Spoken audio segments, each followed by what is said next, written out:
It's just about 6:30, and good evening. My name is Joan Fishman. I'm the Vice President. Lisa McDonald, the President of the Wilmette Public Library Board of Trustees, is away for this meeting. This is the regular meeting of the Wilmette Public Library Board of Trustees. Today is November 15th, and it's 6:30 p.m., November 15th, 2022.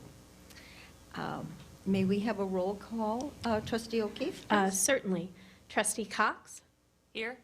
Trustee Fishman? Here. Trustee Nealon? Here. Trustee O'Keefe? Here. Trustee Riddle? Here. Trustee Summer? Here. Trustee McDonald is absent. Thank you so much. We'll now have a review of our draft minutes.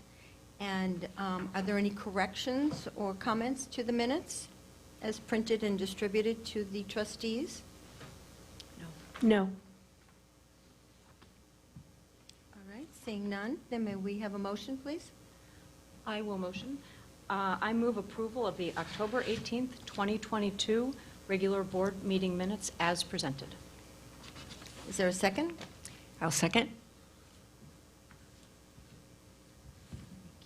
Thank you. All right, then may we have a roll call, please? Any discussion needed, or just a roll call Any is discussion? sufficient? Any discussion? We have a motion from Trustee Summer and a second from Trustee Nealon. Okay, Discussion, roll thank call. As there's no discussion, here's the roll call. Trustee Cox? Yes. Trustee Fishman? Yes. Trustee Nealon? Yes. Trustee O'Keefe, yes. Trustee Riddle? Yes. Trustee Summer? Yes. Trustee McDonald is absent. All right, thank you very much. Now we'll proceed to the treasurer's report. We have public comment. Oh, I'm Are there sorry. any members of the Whoops. public who have signed who wish to speak this evening? Got a little carried away. Okay, seeing Okay. none, we can proceed on to the treasurer's report. And I'll just make comment, there are no presentations. Thank either. you. Thank you. Thank you. Good evening. I Good am, for tonight's presentation, in the first paragraph of the financial notes, John noted that the general fund interest was $11,211. Just as comparison, it was $4,766 last year at this time. So it's a significant increase due to his reinvestment of the CDs. Let's see, and if you'll note on the profit and loss budget performance statement, interest income is already above 100% of the budgeted amount. So, very good. There was one check written to the special reserve fund, and that actually doesn't have anything to do with the lockers. It was for upgraded outdoor safety cameras, which had been held up for the supply chains for several months. So it's something that it was part of our project. We're just still finishing it up.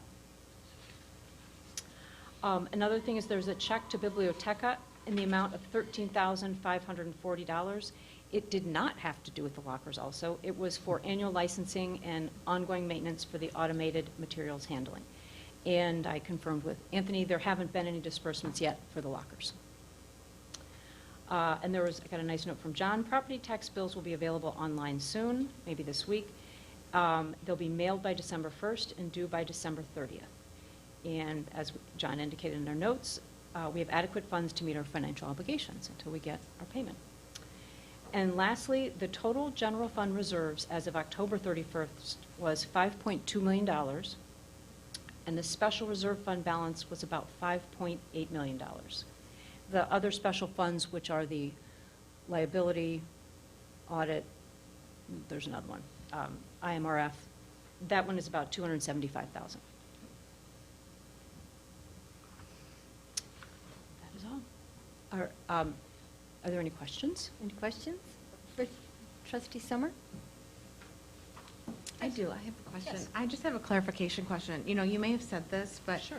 the second half of our tax bills were still delayed. That's understandable. I Yes. think we've said that comment. But I wanted to know until December 2022. So, 2022. So, do we have a proposed date of receipt? We will probably get them in January 23, estimated. Okay. If we are due, if our bills are due to be paid by December 30th, we should probably get our first disbursement in January of '23. Is that correct, Anthony? Got it. Yeah. Okay, nice. So, It's a very good question. because when you had mentioned, is the letter that John mentioned having to do with any of the receipt of what we'll get? Or is this the next cycles or next, I should say, terms bill? No, all he said to me was, it was sent me a copy of the Chicago Tribune article that basically said when the bills were going out and when we were going to get receipt. Oh, got it. Sorry about that. That's I a good thought question. He had No. something specific, like he Yeah, got about the. no dollar amount coming in. Wilmette or something, okay. No. It was just in the paper, I saw also, or on WBEZ, Public Yeah. Radio, that they made that announcement. Long overdue, of course, but finally. Sure, sorry. It's That's a good on question. its way. Thanks. Any other questions, comments? I did have, I was just looking, and Anthony, I wanted to ask you, there were, or maybe that's the check detail. I've gotten ahead of myself, I'm sorry. All right, then actually So is there a motion to approve checks and bills and salaries checks for the month of October? So you've got a question. Oh, I had a question. Oh, I'm sorry. Go ahead. So, my question was, I just saw where it said, Which page are you on? I'm on page 2 of 14. Okay. Because I've been involved with Friends, I saw a general fund checking note for an individual, and it said a Friends purchase. I just wasn't sure what the. Sure. So the check that you're referring to, For $500. yeah, so that individual lost their checks from last year, and so we voided out the old checks and reissued new checks. Okay. This was one of the consultants that we had on our One Book Everyone Reads program. They were a consultant for us, and this was for their services, but they had lost their checks, so we reissued the checks to them. Okay. Okay, thank you for that clarification. Great. So, any other discussion about bills and salaries? All right, may we have a motion, please? I move approval of the bills and salaries check detail for October 2022. I second.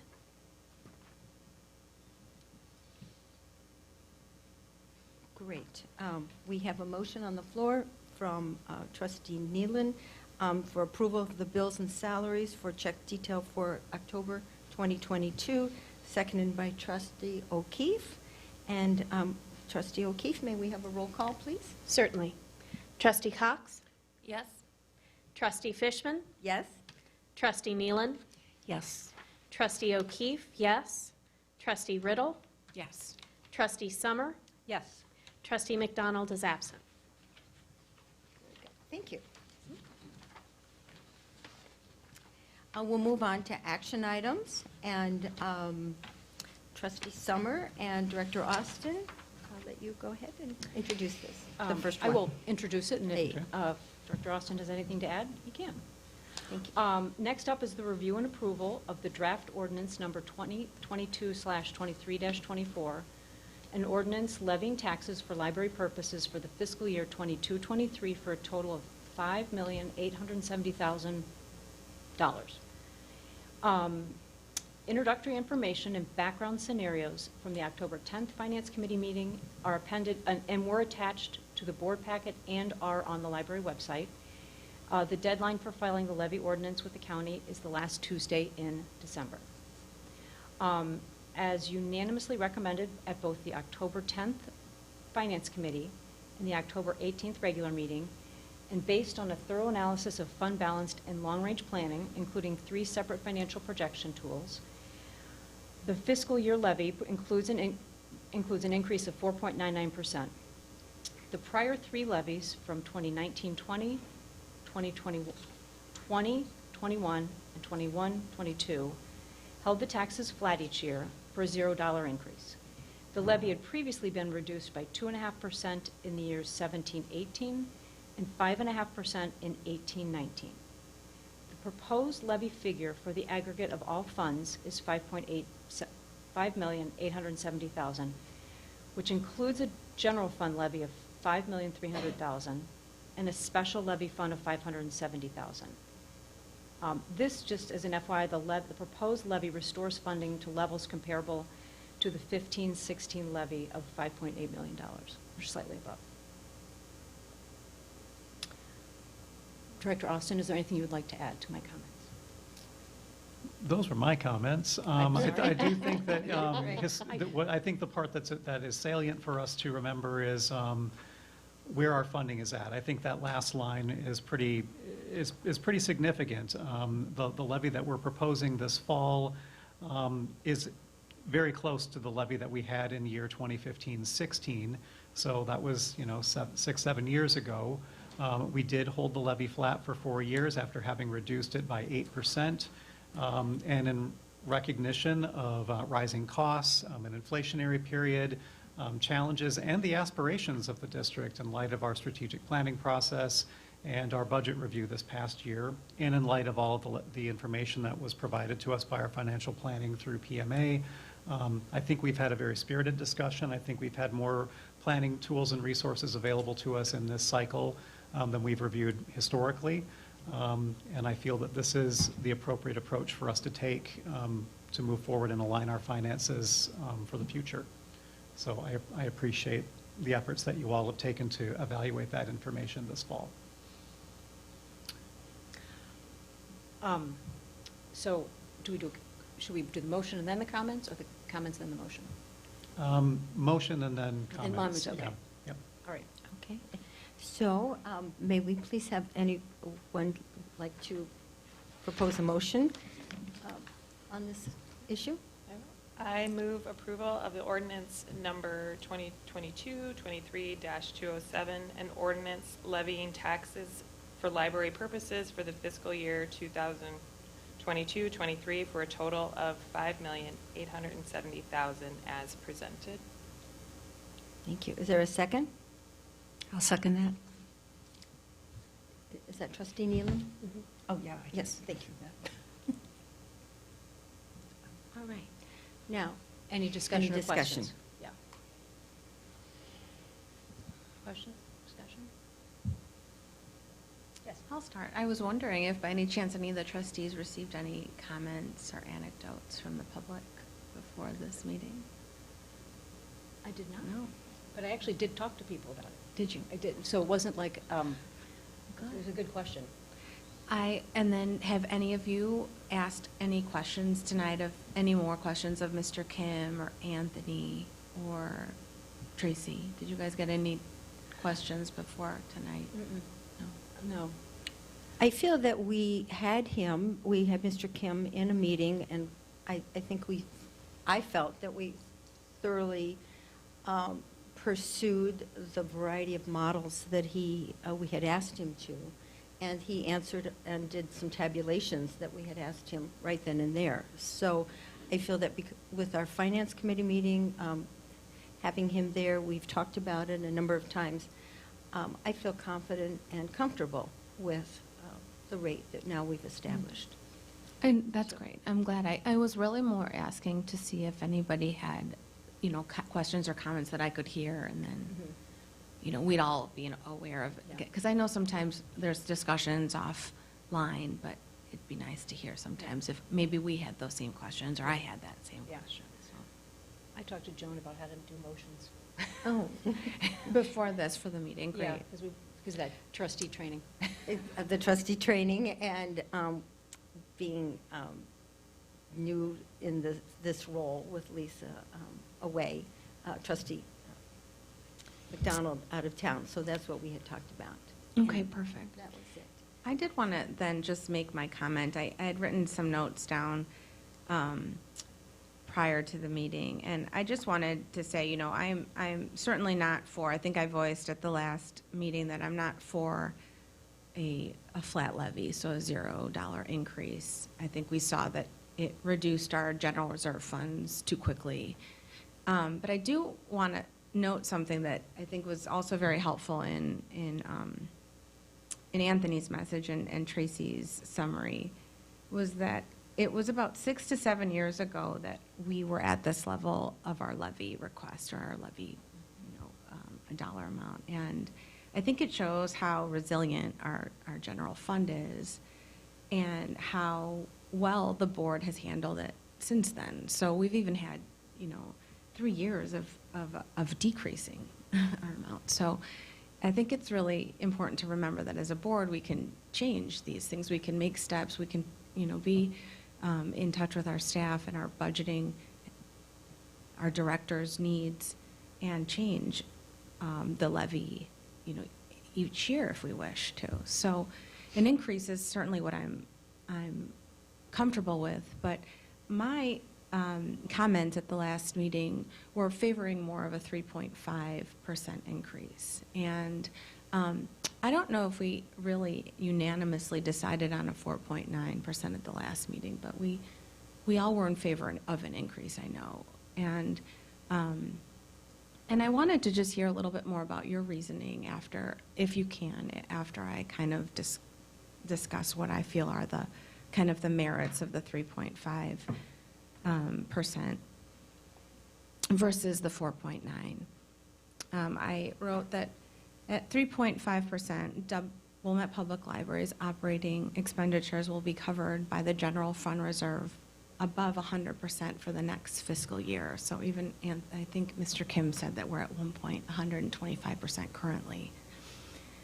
To assume we make no other changes to the model, our general fund reserve will go below 50% between fiscal years 26 and 27. And I'm comfortable with this. As a board member, I would recommend in the next year, 2 years, to change our assumptions. Our board can decide if they would change the modeling based upon our operating budget at the time or a major increase in a significant line item, like this year it being our personnel service expenditures. The board can also take other measured steps to ensure our general fund reserve will not go below 50% at this time of operating expenditures. I understand these steps are, and maybe if it's not correct, maybe you can correct me, but I understand that they are that we can increase the levy percentage to the maximum in 2023, just like we're doing this in this year from our flat scenario last year.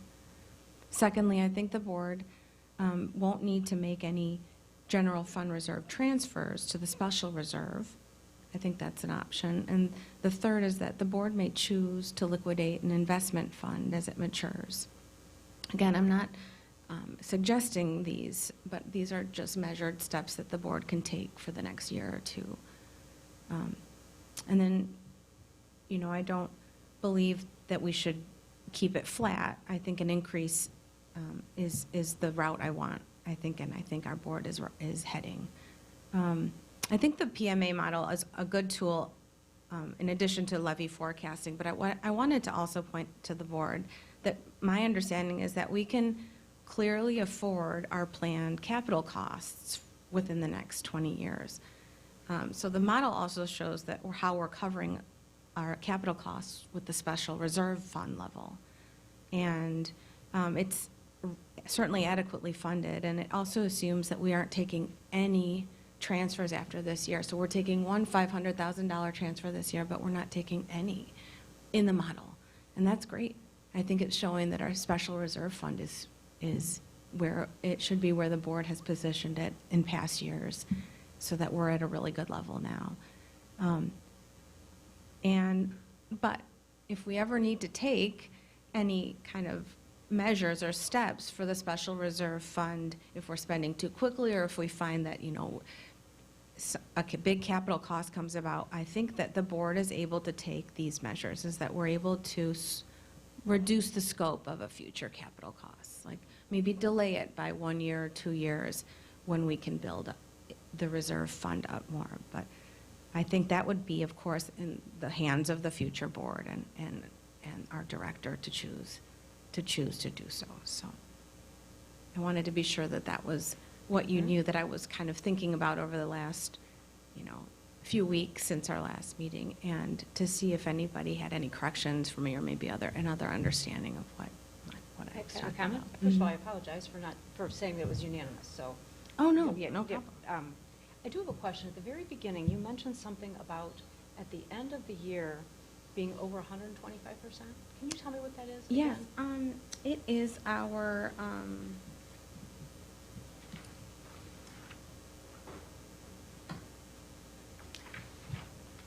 Based on one of his models?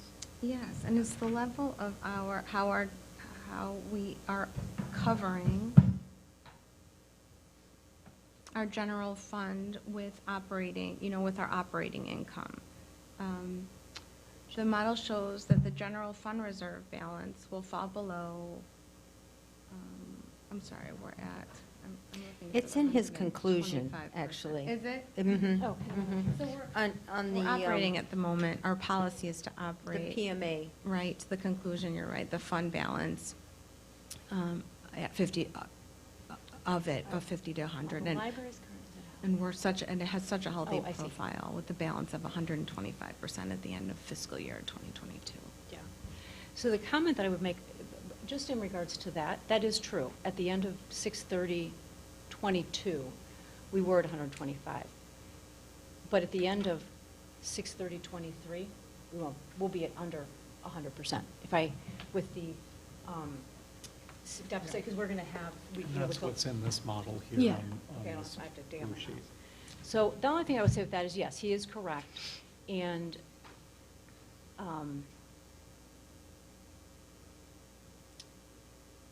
But it's still within our policy But limit. it- Our but- policy limit is to not go below 50%. I mean, at 95.25, yeah. we're still. But his conclusion, I think that is telling also, given the results of the model, increasing the property tax by the maximum amount allowable under PTEL in 2022 would provide the library with the needed financial support to continue providing the high-quality level of library services and community, that the community has come to expect. Also, he says it may be prudent to continue levying for the maximum amount under PTEL in all future years to avoid burdening the library with a financially untenable situation. So that's where I've taken that, his recommendations and his conclusions, and that's where I'm feeling comfortable. With a with 3 that. point, I will say, Joan, though, with a 3.5% increase, we're still doing that. We're still achieving that. And we're avoiding, I think, and preventing something, financially untenable. Actually looking for my papers here. Does anyone else have any questions, if comments, or not- thoughts about where we stand and what you would like to see? I support the 4.99, but I do respect your opinion of not necessarily going to the max. I think the difference isn't, as far as a taxpayer, the difference, actually, I think I found this here in his notes from the last time. If they keep it at a flat tax, I think the difference is, is it $406 to $426? I'm looking at this document, I think the increase, so Is this a draft that, it's from the last. the finance committee meeting No, is I think modeling? This is from the board meeting. I apologize. Oh, that's okay, This is I had to, from the that's a good question. October. If your market value, if the max scenario, I think the tax bills will only go up $20. Does that, am I reading that correctly? With the max scenario, they go up $20 per capita. Per capita. And I think we talked about that such that it was like the cost of a pizza, essentially, Yeah. with the increase. So I think that. Not even that. And that also, I think that also is based on the fact that we do have new property. We have a lot of new property, which does help absorb, I don't want to say absorb. You brought that up last time, which I think is a good point, that I think with it's. new build. New builds do help prevent, if there were no new builds, the impact to every taxpayer would be more significant. But because we do have a decent amount of new construction this year, I think the impact to, I believe it's about $26. I would have to confirm per capita. So is the reason why you feel, because of the low dollar amount of increase to our residents, versus a 3.5% max scenario versus a 5.9% is not, it's 4.9. I'm sorry, Yeah, what did I just- say? Yeah, for the record. Did I yeah, say, I didn't, right. I don't, did I, what did I say? You said 5.3. 5.3, Did I? but it's Yeah. 4.9, right. 3.15 to 4.9, excuse me. I'm just concerned about the lost. By not doing it, I would be concerned about not being able to capture it. In 2 years, let's say. Well, yeah, and since the budget that we're doing now, excuse me, for the levy that we are doing now, it will affect the financials for next year. And we're already operating at a $700,000 deficit this year. And, we'll have to be obviously very careful and keep an eye on Director Austin and his expenses. But I think that where we're already starting, I would worry about looking ahead and what we're setting the library up for in the future, so. I look at others, though, for their opinion. It's not just my opinion. I think it's important. I also, I think we also discussed that there's no guarantee that inflation is going to ease, and that this is taking care of the library's financial well-being in a responsible way. But I do appreciate your opinion. And I agree with you. I think we hold the same opinion. I don't want us to be, the board, the public library, to be in a situation where we're trying to catch up, and cover those future expenditures. What I think I'm saying is the step from going from a zero to from a flat levy to straight to 4.9, our max, or being a bit more, I guess, conservative and considering the 3.15. It's still an increase. It still achieves what we want. It's still, I think, in line with the conclusions that the model shows. And so I think I just wanted to hear your reasoning of, and 3.15 is directly related, to our biggest cost. And for our special funds, we levied at cost. So we could, that's also a large item on our levy draft here, our levy proposal. Say that again? We don't levy for the special reserve. Oh, Levy the the special fund, funds. special funds, So yeah. I thought we did. I thought we levied for, The special, not. there's special funds, there, like the retirement, the audit, and the, Yes, like a you're right. special liability. Yes, we do. And I think it's at cost. Is that right, Director Austin, is it? I'm So sorry, it is sort of at cost this year. We do have catch-up for the liability insurance as that fund is absorbing some funds from the general fund previously, so we do need to play catch-up on that one. Yeah. But Oh, it that's is right. essentially trying to maintain our fund balances in there between 50 and 1 year operating. And we have a little bit of catch-up to do in one of those lines, but it is mostly at cost on those. And those, we can't, those are obligations we have to pay those. So that's why they have to be at least 50%. Also because of the fact that the delay in the tax bills, otherwise I don't know where we get it. Yeah. Okay. Well, thank you. Any more discussion? I came away from the October Finance Committee meeting, as well as the October board meeting, very, very confident with the 4.99% levy. And while I respect that you may want to go less, I'm very comfortable and very confident with the discussions that ensued there and moving forward. Okay. I can Thank also you. add, as the newest board member, I met twice with Director Austin to go over the Finance Committee information, which I also attended. And I think my concerns are similar to some of the others in terms of inflation and just the uncertainty of the year that we're going into and even possibly the year after that. And the projections that Mr. Kim shared with us, I also was confident with the 4.99 based on what I've learned. Okay, thank you.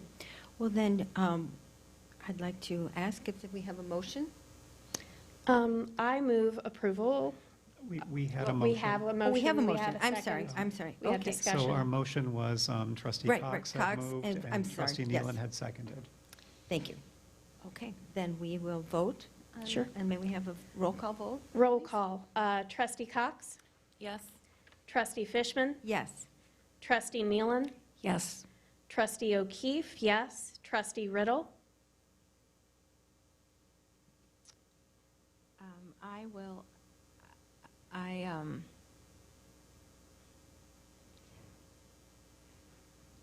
not sure. I'm unsure right now. Can I think I don't know if you're, so, I've not had this happen to me before. Trustee Excuse me. Summer? Do you want a moment, Um, and we can come back to you?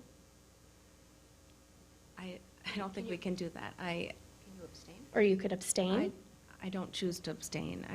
I will vote yes, thanks. Okay. Sorry about that. Trustee Summer? Yes. Trustee McDonald is absent. Thank you. Then the motion passed that the approval of the ordinance 2022-23-207, levying taxes for the library purposes of the fiscal year 22-23 for a total of $5,870,000 has passed. Thank you very much. Sorry, I apologize. I just, No, it was no, quick no. and I don't apologize. Sorry. Thank you. Okay, so. Moving on. The then the number- next item is related to the action that we just took, and these are our instructions to the Cook County Clerk regarding our levy. So having passed the ordinance, we now need to pass our resolution giving instructions to the county. Would you like me to read it? Sure. Okay. I'm just going to read the levy attachment. It says, "The Board of Trustees of the Wilmette Public Library..." Can you speak into... Oh, sorry. Got too many papers here. The Board of Trustees of the Wilmette Public Library District, Cook County, Illinois, Resolution 2022/23-211, instructions to the Cook County Clerk regarding the Wilmette Public Library District's 2022-23 levy. The Cook County Clerk is instructed to apply any limitation on the Wilmette Public Library District's 2022-23 levy to the corporate fund only, leaving the other funds intact. Passed by the Board of Trustees of the Wilmette Public Library District, Cook County, Illinois, this November 15th, 2022, by vote of. Thank you. Yeah. May we have a motion? I move approval of resolution number 2022/23-211, instructions to the Cook County Clerk regarding Wilmette Public Library District's 2022 levy as presented. I second.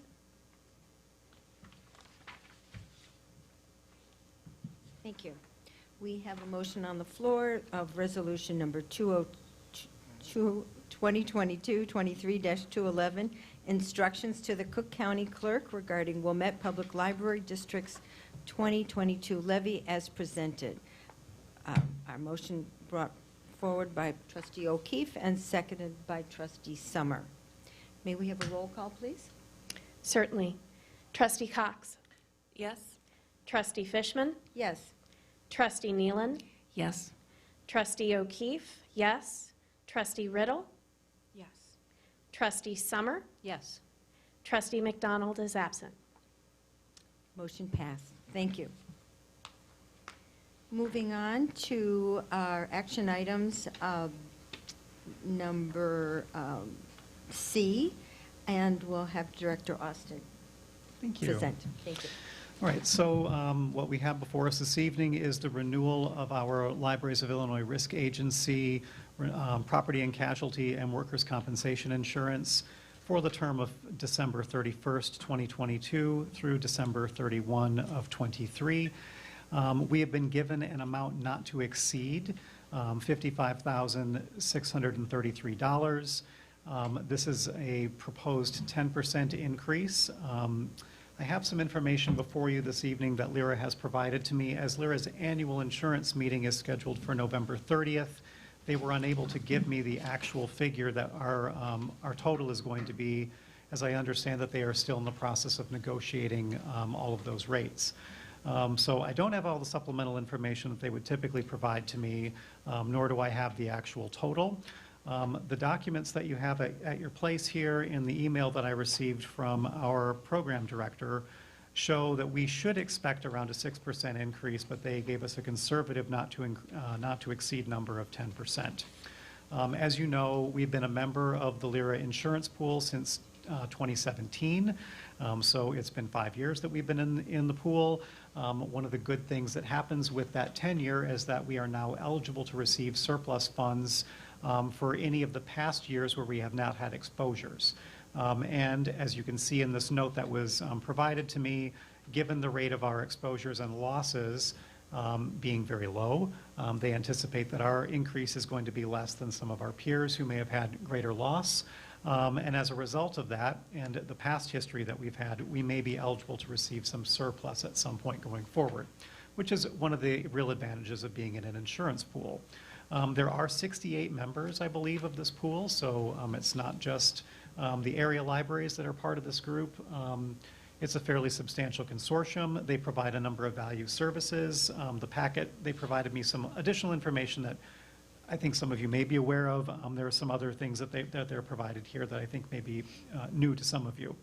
The real advantage of being in a cooperative like this is that we work with our cooperative, which is comprised of a board of directors, of library directors like myself, who are all working to try to lower the costs to all the members. And they work closely with Gallagher Bassett, our insurance provider, who then takes the quotes out to the various insurance providers, who then negotiate a package for us. The packages you can see on this the table, the last page of the document that you have in front of you this evening, shows what all of the limits are and then the associated deductibles that are associated with those. There's quite a host of information that's provided here and a lot of coverage that is provided to us. The cyber liability was one of those that we elected to take independently before the pool started offering it, and they're offering that now. There are some steps that we're going to be taking this year to be in compliance with that policy as it moves forward. I'll be talking with a number of you about this as we move forward, as we're going to be doing multi-factor authentication to access our email accounts, and that will affect all of you and how you access your email in the coming calendar year. I'm happy to address any questions that you may have about our insurance coverage and the services that they provide. I feel comfortable with presenting this information with the not-to-exceed number this evening, given the fact that when I talked to them back in the spring when we were putting together our budget and trying to estimate what we thought our costs would be, they told me at that point that it would be about a 10% increase. So we're right on target with what they were suggesting, but I understand, we don't have an actual number this evening. So there are a couple directions that we can go with this. One of the items that follows here under our actions is a tradition of this board, and that is we typically have not held a December board meeting. If we elect to table this evening and to not take action on it, in order for us to have insurance coverage for the next calendar year, we will need to meet at some point in December in an effort to take action on that item.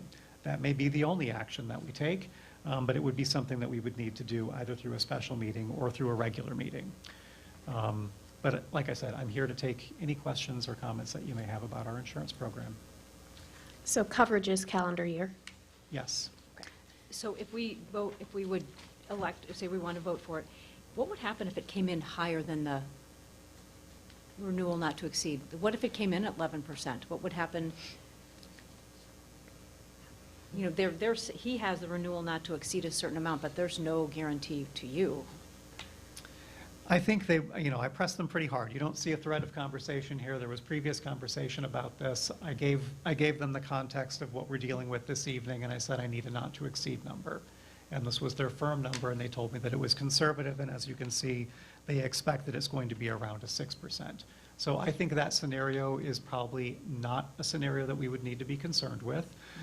If it did get to a point like that, I would certainly share that information with you all, and then we would have to determine just how much above. So if it were 11%, we would be looking at approximately, $500 or so Right. difference. And, So then we'd have to take action again as a board. we would have to take an additional action to Okay. allow for that. Okay.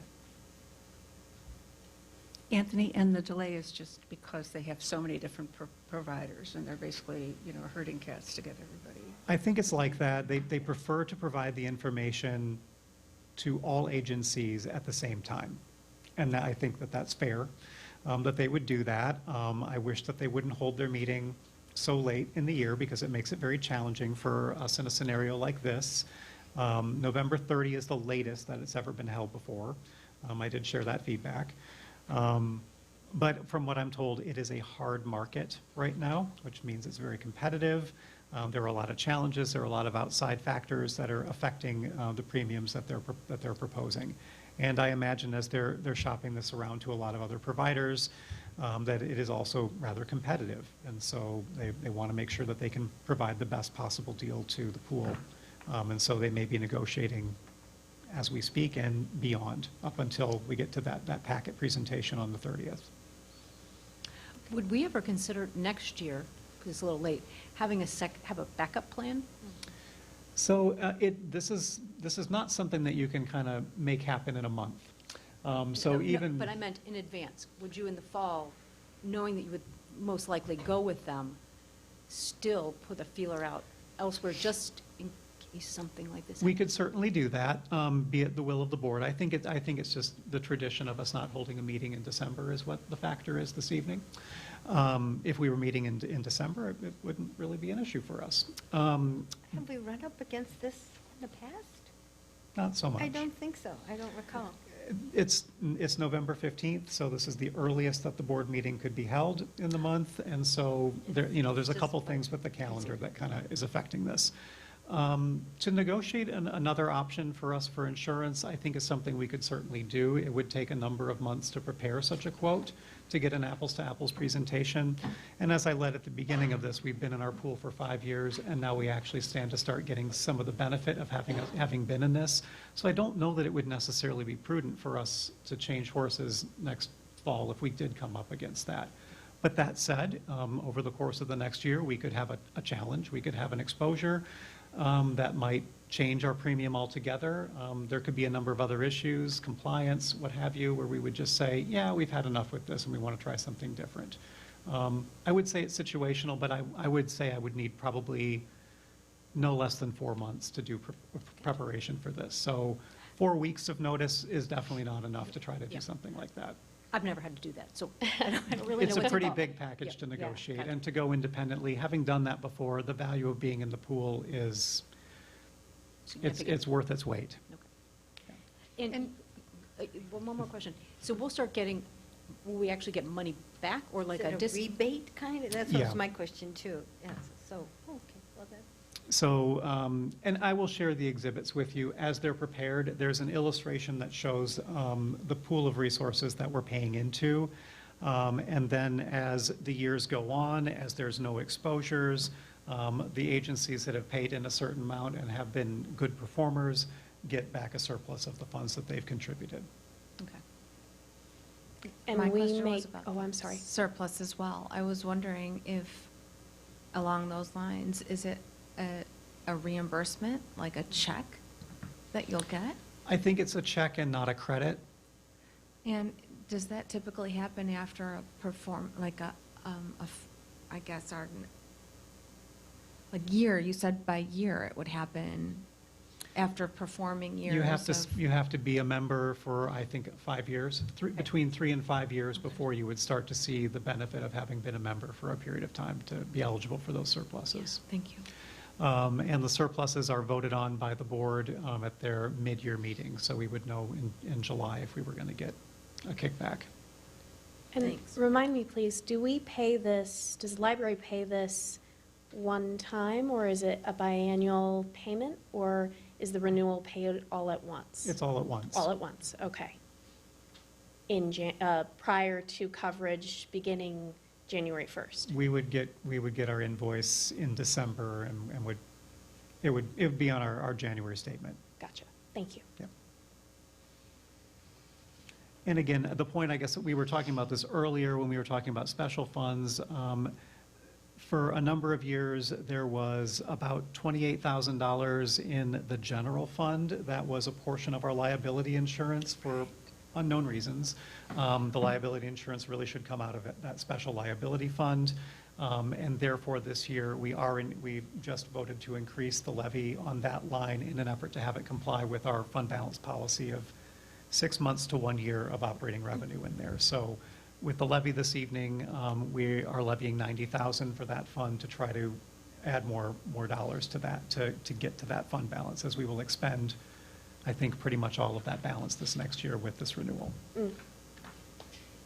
So you've been in this fund for about 5 years? 5 years. Is a 6% to 10% increase typical of the last 4 years for this fund, or where is that falling? Good question. Yeah, that's a great question. So COVID really changed things a lot. There were a number of exposures there, but I think the biggest change that made it a hard market initially when they were bringing back these increases to us in the last 2 to 3 years are really more environmental factors.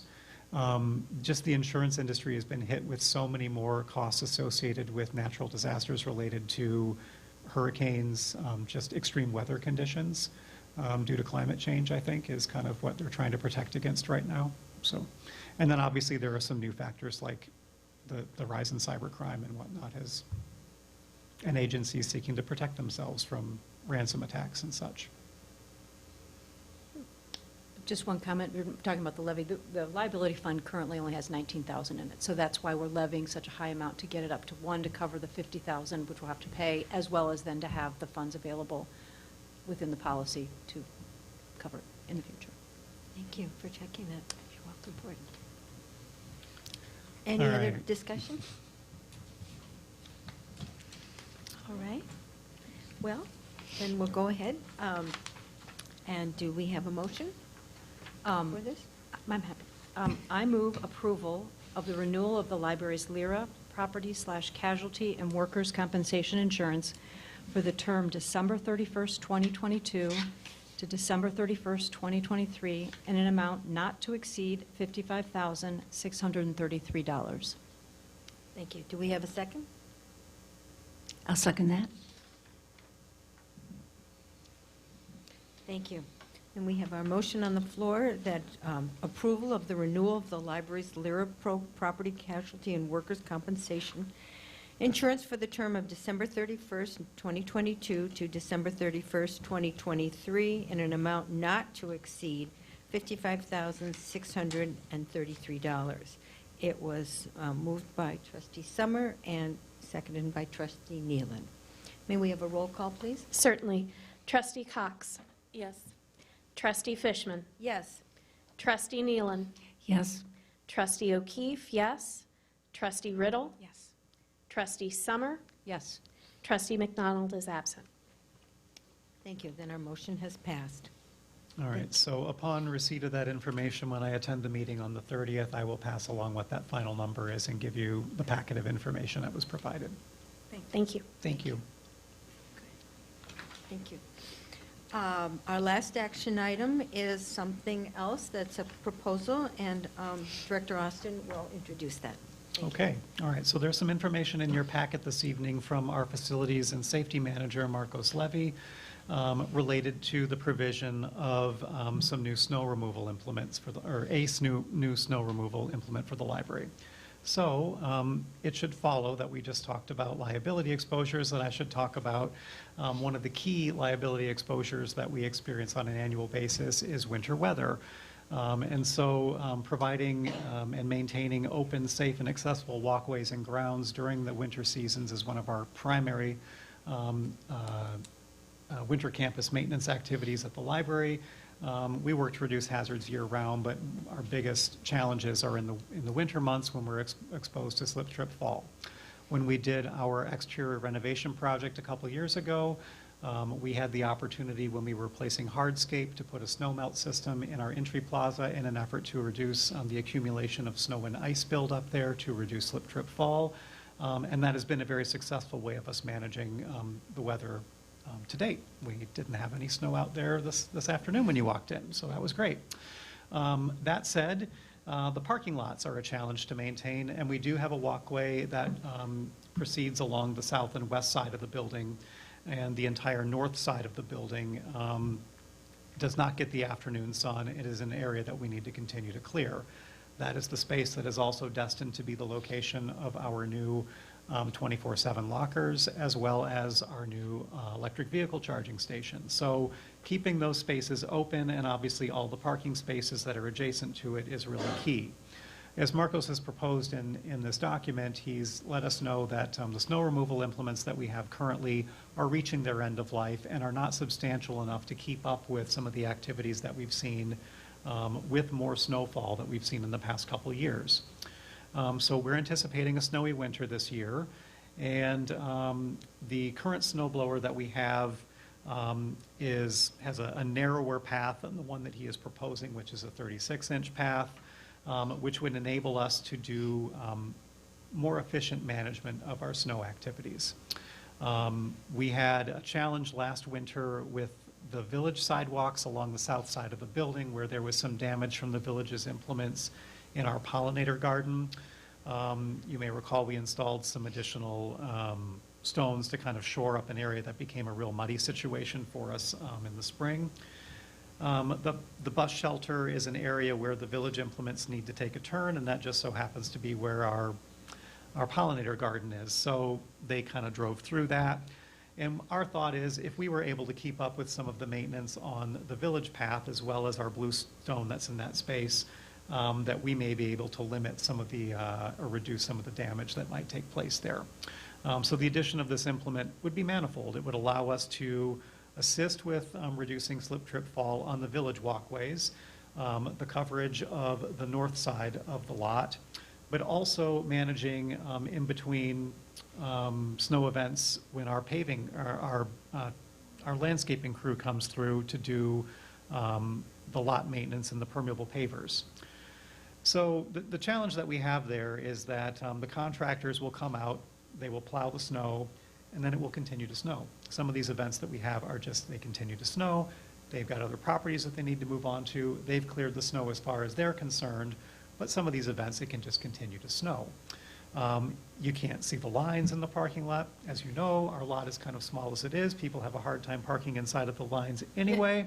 When the snow is there, it's a free-for-all, and it's a real challenge. This would give us an opportunity with this new snow implement to not just do walkways, but we could actually take it out into the parking lot because it is just that much larger, and we might be able to do a bit more with the maintenance between those snow plowing.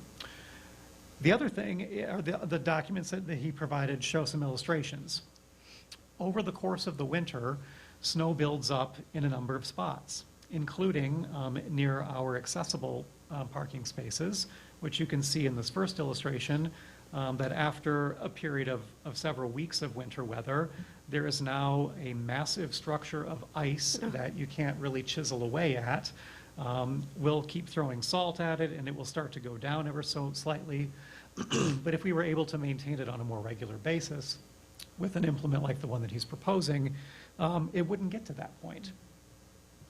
The same too goes for the exit path, which is the second illustration that he's got there. You can see the curb as that cutaway, but then you can see approximately 3 to 4 feet of snow drift that's there that has further reduced the drive path to get out of the parking lot, which also affects the way that people are parking in there. And then, of course, you can see this other illustration of the snow. So why on earth are we proposing a $24,000 snow blower?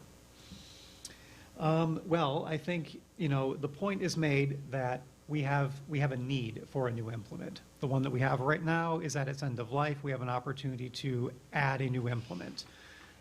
We have a condition whereby we're not able to keep up with the lot with the system that we currently have. We're further reduced by the fact that there are very few vendors out there who have a rubber blade that can go through our permeable paver parking lot, and we're kind of beholden to the situation. We love our parking lot such that it is, for all of the reasons that we installed it. That said, it has some other maintenance challenges in this season, and this would be a way to kind of offset some of those challenges. The solution itself, I know, looks rather costly at first blush, especially for someone who may have a residential snowblower that is significantly less expensive. That said, I think you can, I anticipate your questions that you would have about that. Is this really the cheapest darn solution that we can come up with for this? Okay, you read my mind also, sorry. about this. So I don't want to belabor the point, but I know when I first got the proposal, I was like, well, you know, I hear you, but this is also rather expensive. So it is an implement. I think that's one way of looking at it. It's not a conventional residential snow blower because this is not a conventional residential environment that we're in. We need an implement. We actually need something that is more substantial. In Marcos's research about this, the Glenview Library is purchasing the same product, has one that they've been using, and they find that it is the best way to manage their lot. They have a similar scenario to us where they have a surface lot and some adjacent sidewalks that they're managing. So they have a similar amount of hardscape that they're trying to deal with. The fact that you can ride on this implement on the back, picture like the lawnmowers that you see, you know, with the guys, and they can like spin on a dime and they're going real fast around things. It's that, but for snow. And there are a number of different blades, brushes for different scenarios. And this thing has a long life. This has been proposed to us through a government purchasing cooperative, so we know that we're getting rock bottom pricing. It is a volume purchase. They purchased a number of these at cost, and they're now extending them out to the parties that have earmarked them. We have one on reserve. I'm told that they are very hard to come by this time of the year. So if we miss this opportunity, we're probably going to be stuck with having to go with a couple residential snow blowers to get us through this season and then come back at a later date with a different proposal. There is other information in here. I've yammered about this for a little while. I want to listen to you all. How can I address the concerns that you all may have with this proposal this evening? Has it been tested? Has he driven it? He hasn't driven it. However, he is going to be going out to this spot. If we take action on this, there's training that they offer. They're going to offer us all those resources. Yes, I'm very much concerned about that. Who all is going to be managing this thing? It's going to be new equipment for all of us. So my dad has a big John Deere where you have to take off. It's a tractor, but it's also a snowplow. And you have to take off this massive snowplow blade. So just as a little anecdotal information, sometimes you need two people to do so. So just an aside. Yep. Any idea, so Glenview, how long have they had theirs? And any idea what their annual maintenance cost is? 'Cause something in the back indicates with good annual maintenance and care, should last 10 to 15 years. 10 to 15 years, yeah. But I'm thinking maintenance, is it just changing the oil? Is it? I would imagine it's more along those lines. I mean, obviously, salt is kind of the enemy of anything at this season, so we're going to have to make sure that we keep it clean. We're going to have to make sure that it's obviously got its oil, that it's, you know, all the moving parts are lubed and that it's, you know, maintained. Have you talked to Glenview about ease of maintenance, ease of use? Has Marcos talked to them? I have not personally. Has Marcos has done that, and he really felt he wouldn't bring this before us today if he didn't think that this was a tenable solution for us. So if we do this, we wouldn't expect to see the purchase of any new snow blowers? This would be it. I mean, we may need something smaller at some point in the future, but that would come out of our operating budget and would be substantially less expensive than what's being proposed here. This is not just a snow blower. This is something that's going to help us to maintain the lots and the perimeter. Have you measured to make sure it'll fit between the locker and the parking curb?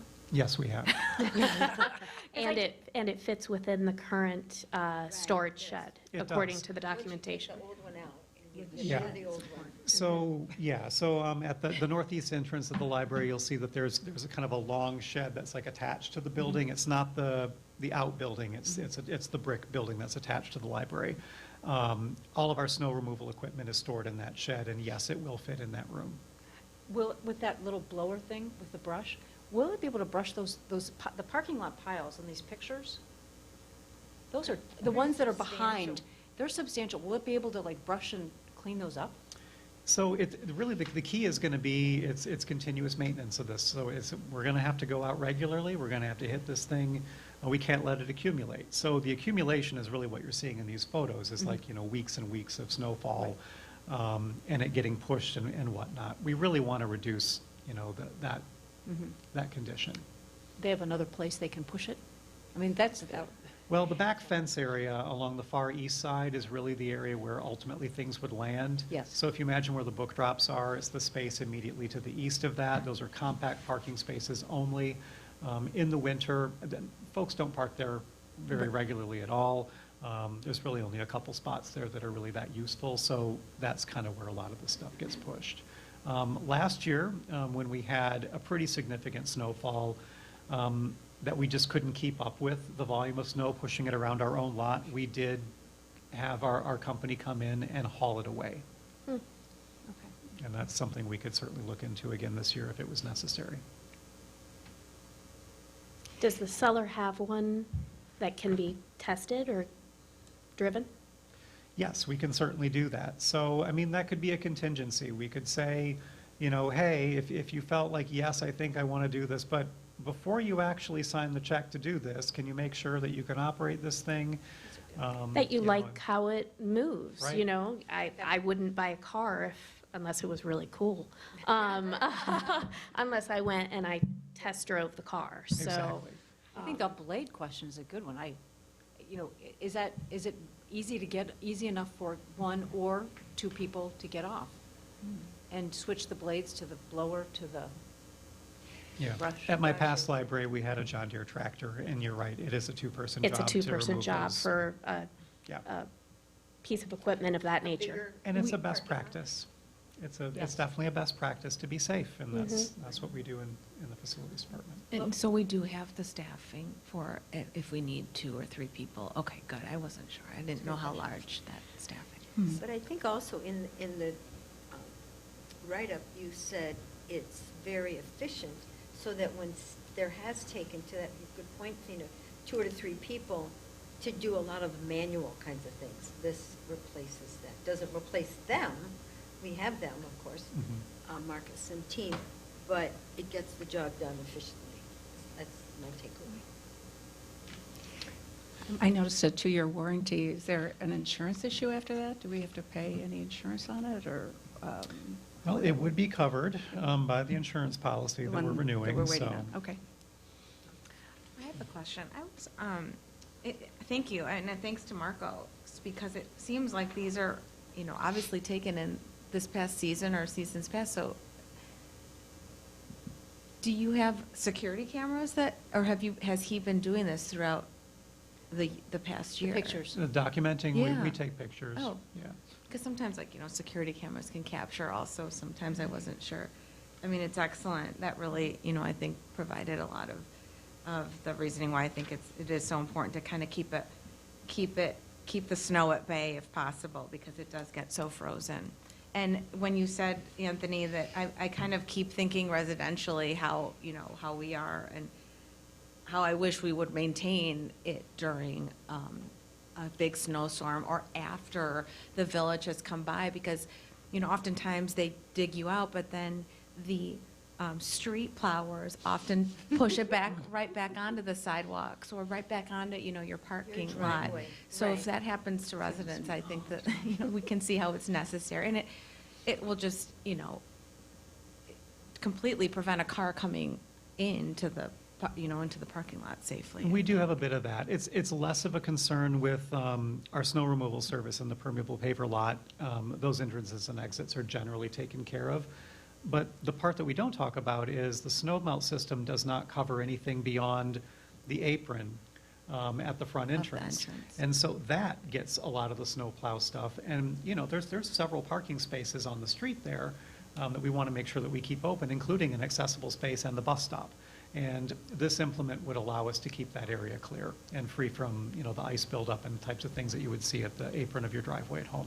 Yeah. Question, will Can we I be just- using, in addition to this then, any snow removal services? Or will this replace any of our contracts that we have?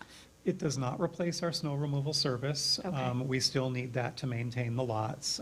This is not a substantial enough implement to clear the lot Okay. efficiently. It will work between the applications. I think that that's probably the best way to describe it. Thank you. But that said, they come out every 2 inches. So, you know, it's possible if we were to stay on top of it, we might call them off a time or two and say, hey, actually, we got this one, or whatever. And there'll be more than one person, there'll be a number of staff trained, Marcos's staff trained to, I hate to find that he's not here, or that there's always someone here that would be able to, with a friend, Operate. get out there with the market. You know, we'll work out the operational Yeah, yeah. detail of that, but yes, yeah, we never want to have just one person responsible for a thing. It's not a best practice. Yeah. Okay. I have a quick question about Sourcewell. So it says that it's a service cooperative, so did Marcos go to them first and just say, this is the equipment I want? And is that really the only bid that you get then, and you're confident that that's the lowest one, or do you price it out other places as well? So we can shop around and see as well. The method this time around was this, there was a group of library facilities managers who get together on a regular basis and they talk about their needs and they compare notes with one another. Hey, it's snow season coming up. What are you all doing? How many of you need a snowplow? You know, that sort of thing. And that's where the conversation got started, and that's where this particular implement was discussed. And then he started talking with that individual, likely the Glenview Library, you know, hey, you like your thing, how did you get this? You know, well, there's a vendor that deals with this thing. And then it turns out, lo and behold, that vendor is working with Sourcewell right now to provision a volume discount on those to acquire them for a number of school districts, park districts, et cetera, and a couple libraries.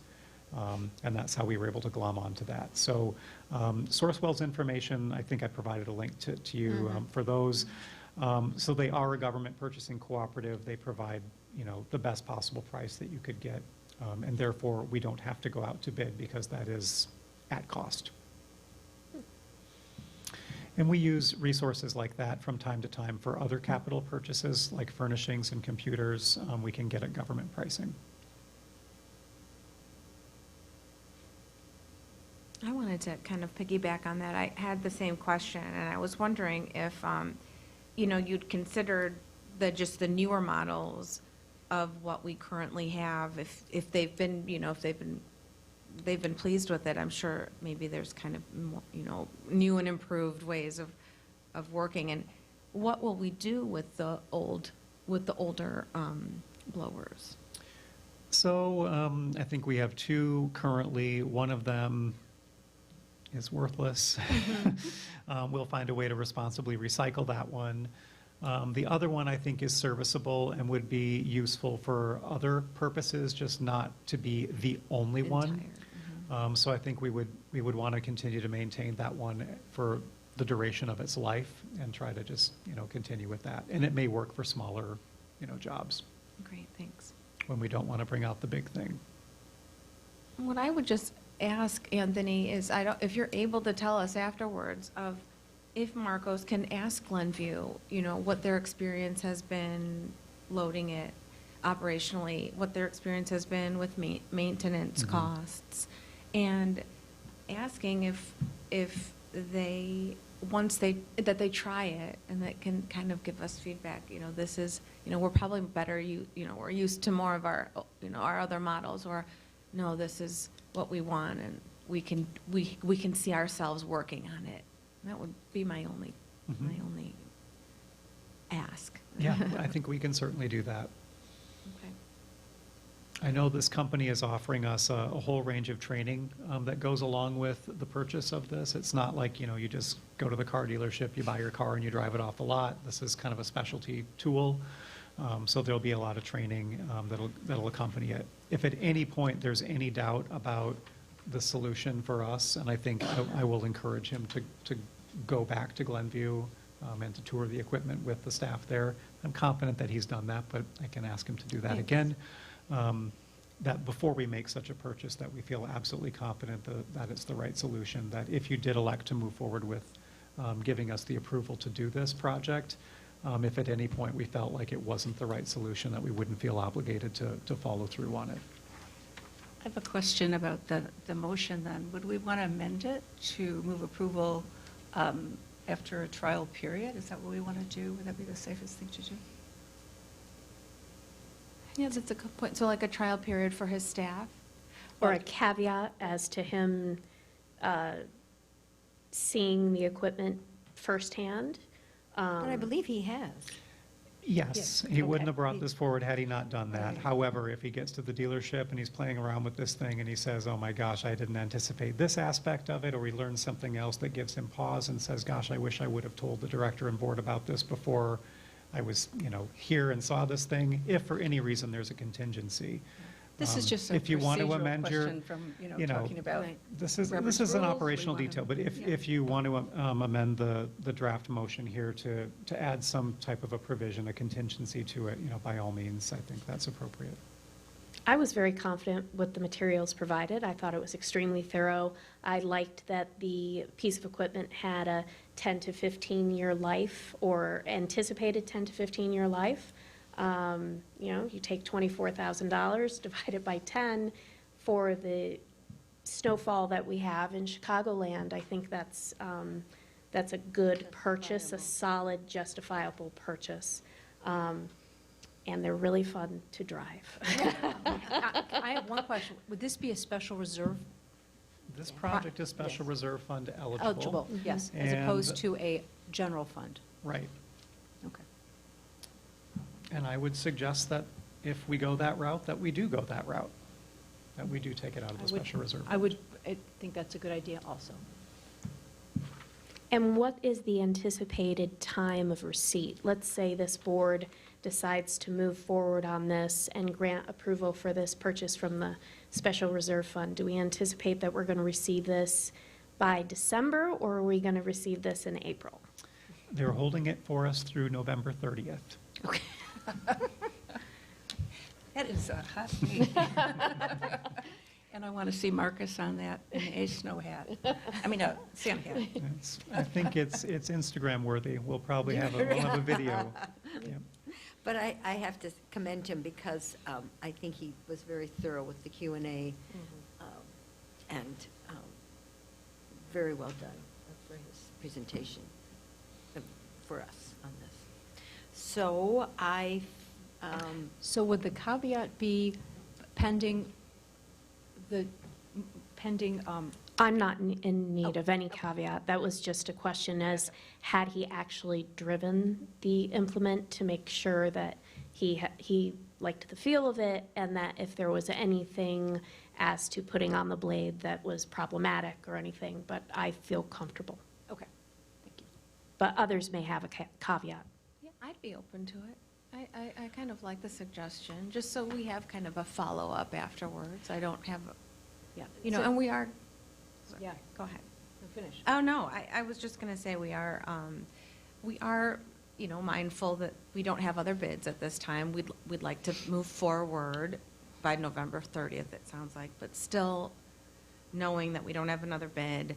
This is a large purchase, so special reserve fund eligible nevertheless, but I'd be comfortable with just knowing what the maintenance costs. I think what I said is that we are sure that we can, operate it well. The maintenance costs aren't something that we're a bit surprised by. And I forgot what the third one. I would agree with the maintenance cost. If for some reason that's one item he hasn't explored, if he can just clarify that before the purchase, if it's something that he wasn't expecting and outside the range of what he would consider prudent.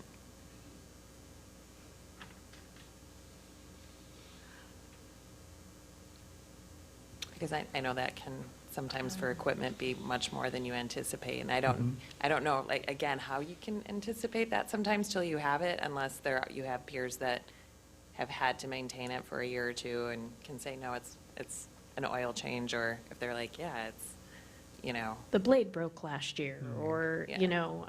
I don't anticipate something like that of this magnitude that would happen, but, Well, that would be warranty supposedly, but I guess I'm thinking about how to word it like maybe the whole review and blah, blah, blah, blah, purchasing cooperative price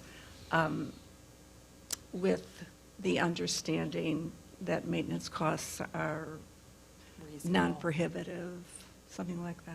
Explored, Or, yeah, that's just, I'm through it, just Yeah, throwing that's it out great. to start. or explored and reasonable. So we can Or approve it. reasonable, or. We can Yeah. approve it with not to exceed 24,000, with putting the burden of, I can't think of the word I want to say. Proof, or, putting that Marcos can reasonably be comfortable with the maintenance and Operation. operations.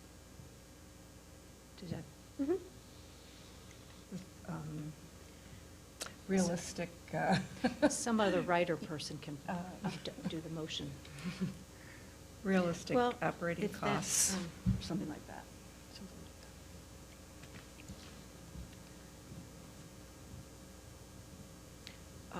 Not to exceed $24,000 with maintenance and,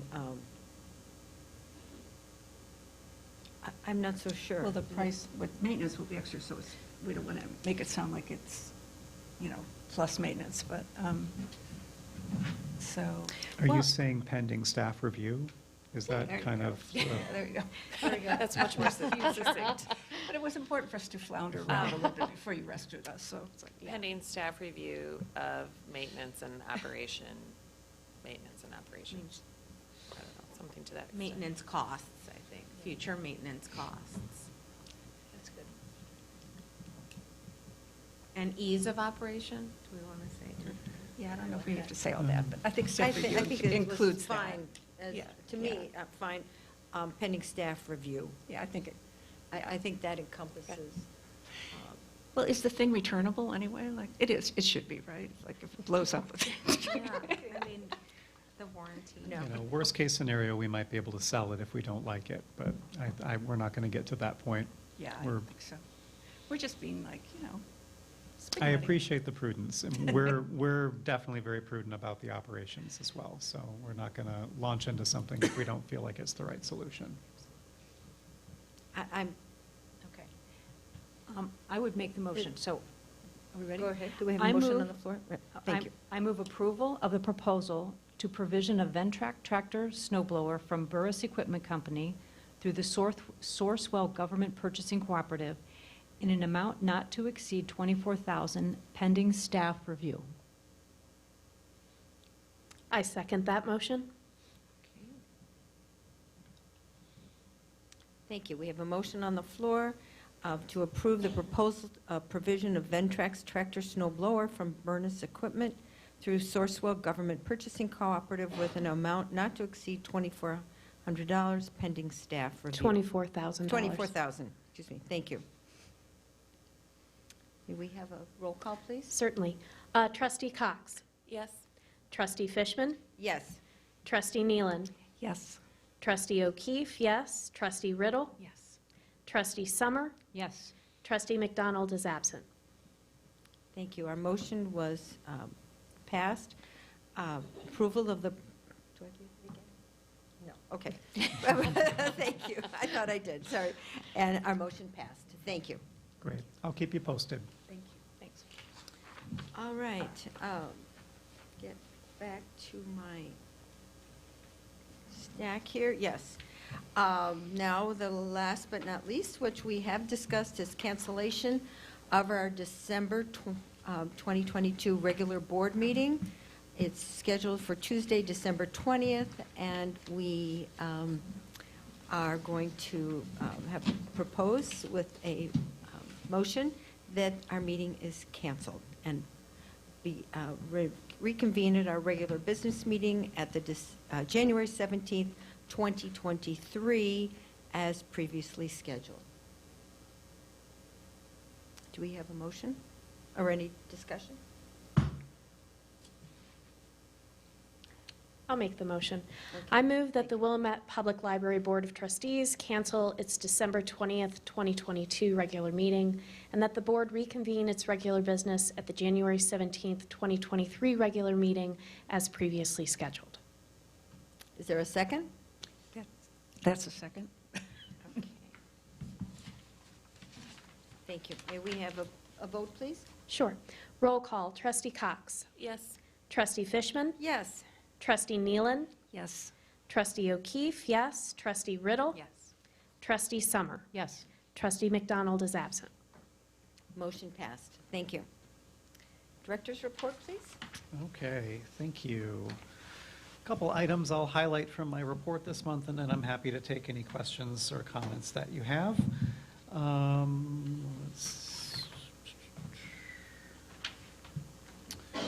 Okay, I wanted to share that we're really excited about some of our new Library of Things items this month.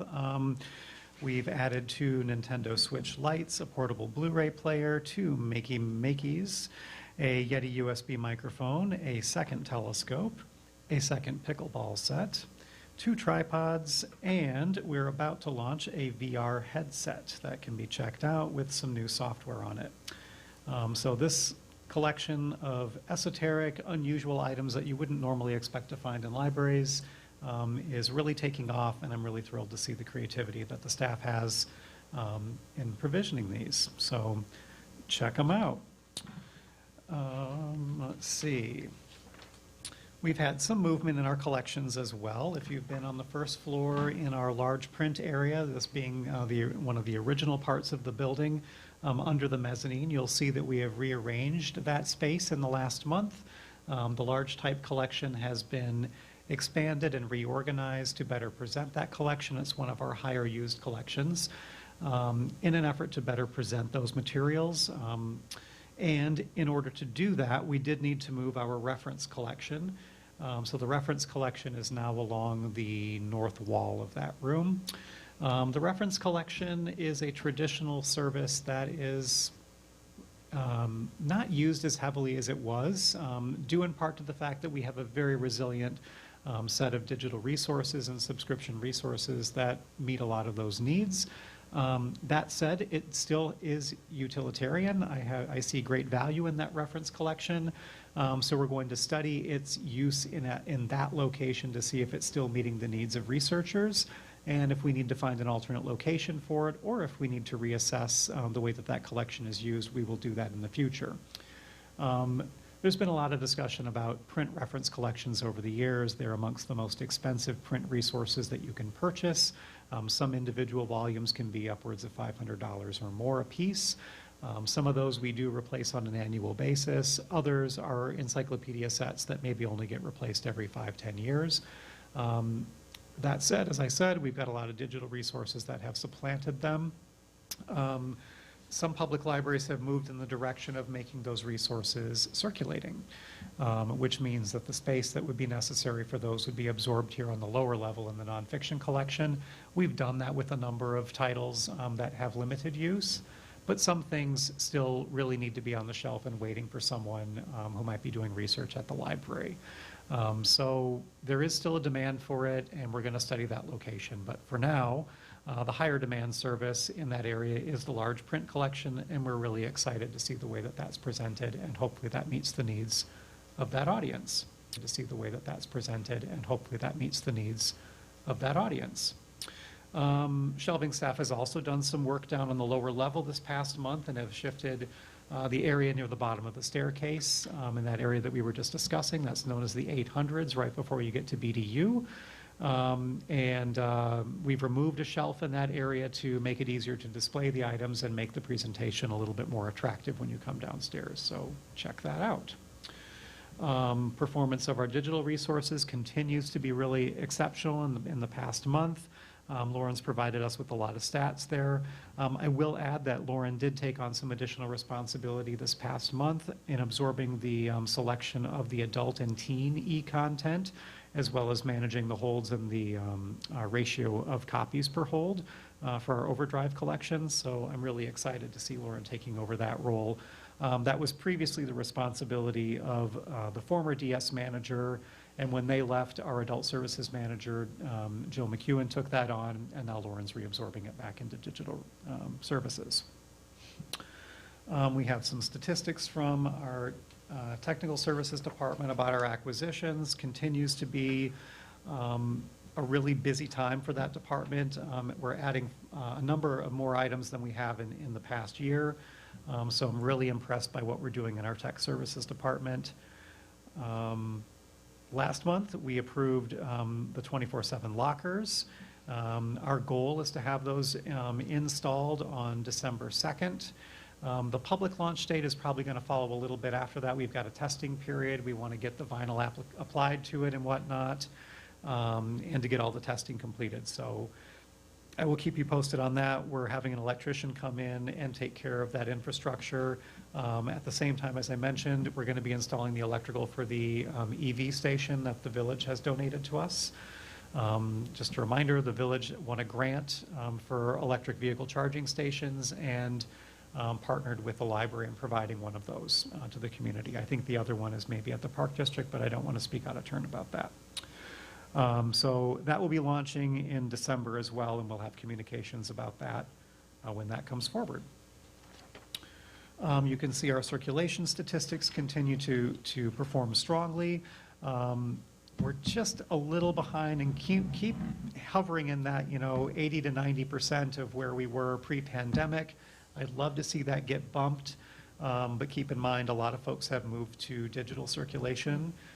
So some of the print folks may not be coming back for their print materials, and we might just have to accept that those are kind of the numbers that we're at for the moment.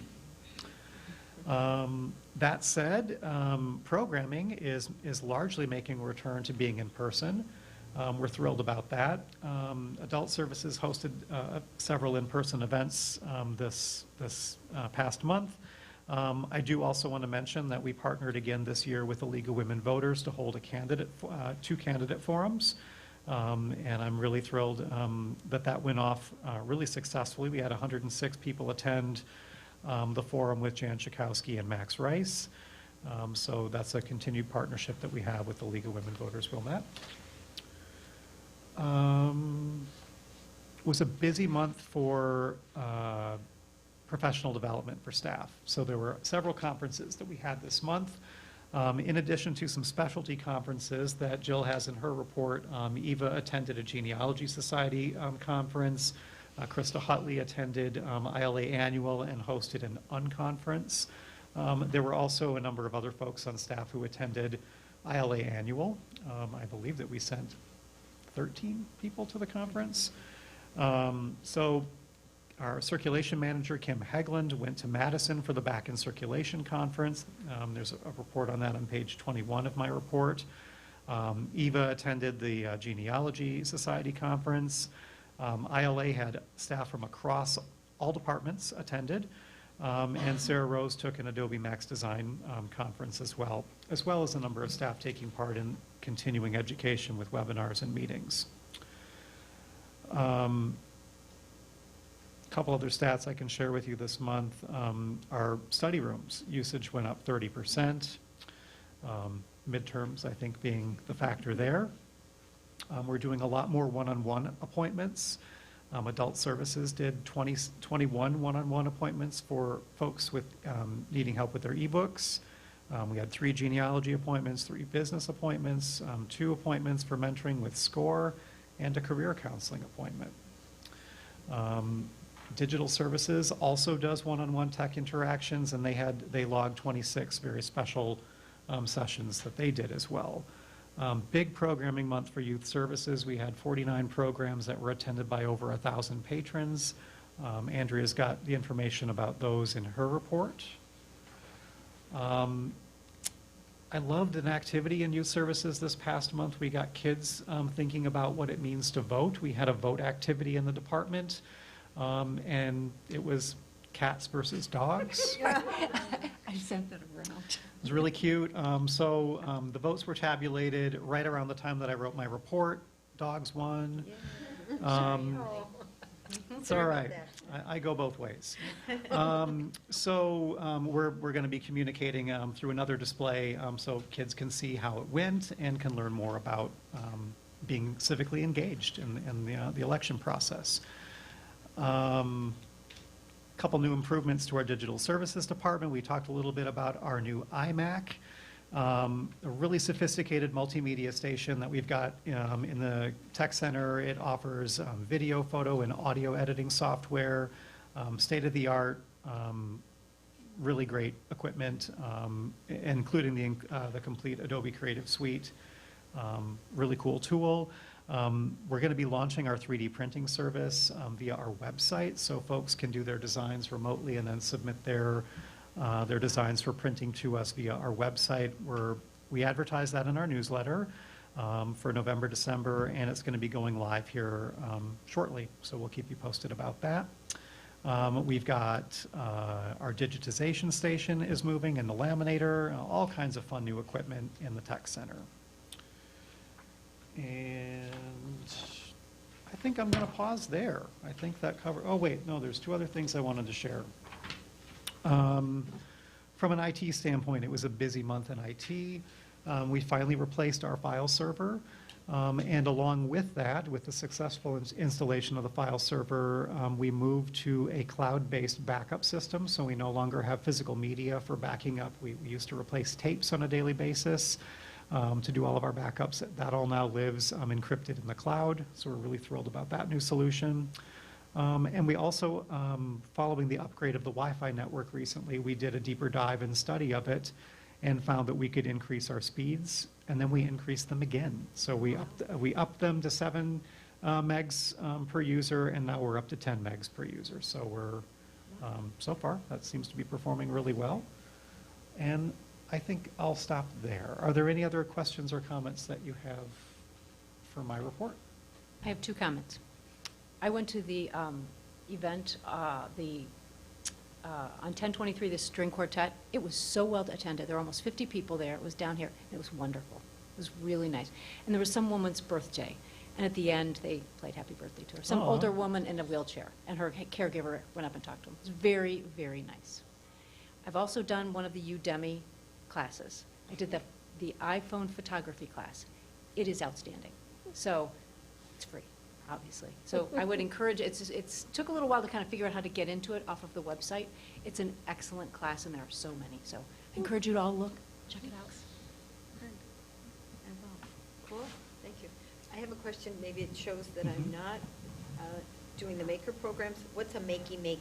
Does Oh, anyone gosh, know? I'm not sure. Hey. Linnea, do you know what the makey-makey is? Yeah, hop up.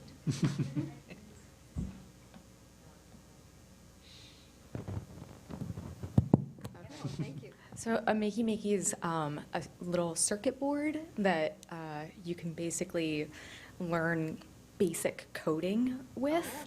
If you've ever heard of Raspberry Pis, that's like the adult version. Makey-makeys are like to start kids off so that eventually they can like make their own little mini computer into this like on the circuit board that you're connecting to. Thank you. Awesome. Woohoo. Thanks, Linnea. Really cool, very cool. And the kids love it? For sure. Actually, since we released it, it's been going. Like, we haven't kept it for the first whole time. Yeah. Thank you. All right, anything else for me?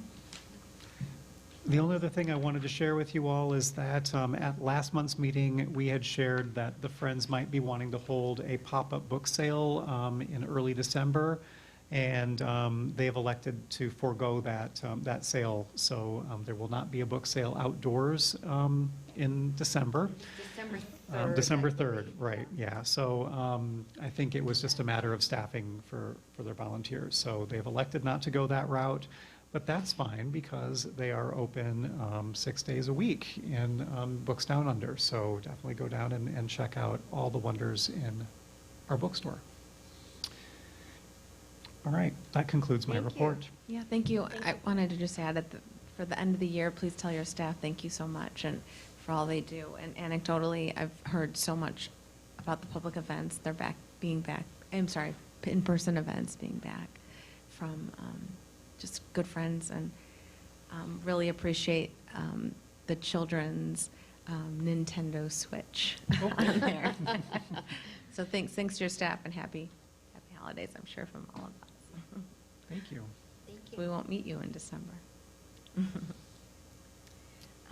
But moving on, what we have, a little bit more of the agenda is our committee reports. Trustee Nealon, anything to report?